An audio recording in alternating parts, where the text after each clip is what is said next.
Detalles a considerar en el libro de Hechos, el capítulo 12. En los versículos 3 y 4 encontramos la condición en la que Pedro se encontraba. Había sido prendido, puesto en la cárcel, atado con cadenas y custodiado personalmente por 16 soldados. Y lo único que podía esperar allí era la muerte. Sin embargo, encontramos en el verso 5 que la iglesia hacía sin cesar oración a Dios por él.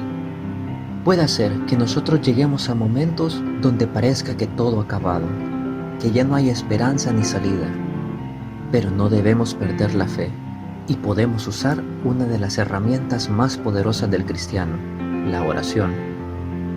En el verso 6 podemos encontrar la tranquilidad y confianza que tenía Pedro.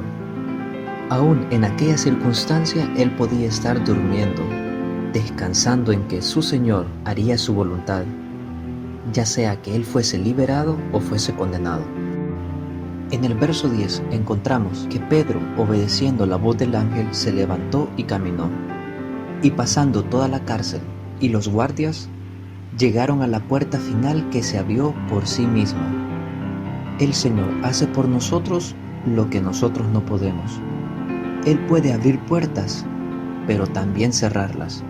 Nosotros podemos orar y pedirle al Señor que Él abra puertas o cierre puertas, mostrándonos así su voluntad. En los versos 13 y 14 encontramos a una muchacha joven que, escuchando, reconoció la voz de Pedro y se gozó de que él estuviera ahí. Sin embargo, fue tanta su emoción que en vez de abrir, entró a decirle a los demás. Este acto, aunque parece ingenuo, es un gran acto de fe.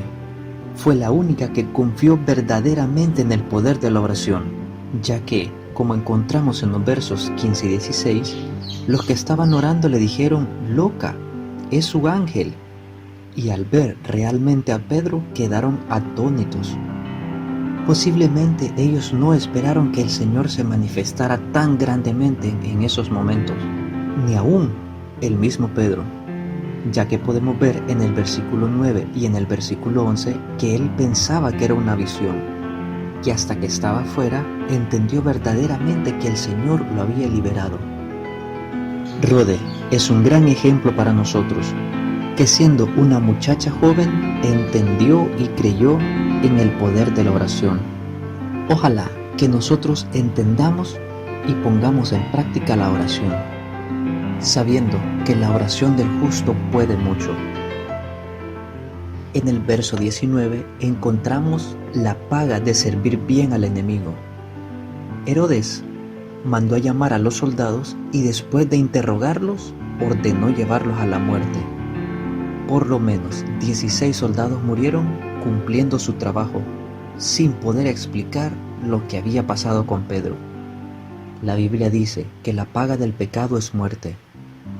Al servir al enemigo y estar sujetos al pecado, lo único que podemos esperar como paga es la muerte.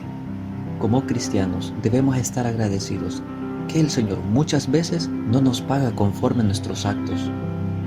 Y aun cuando muchas veces le fallamos, Él siempre permanece fiel. Esto no quiere decir que podemos pecar siempre y fallarle a Él. Debemos estar tomados de su mano, agradándole en todo.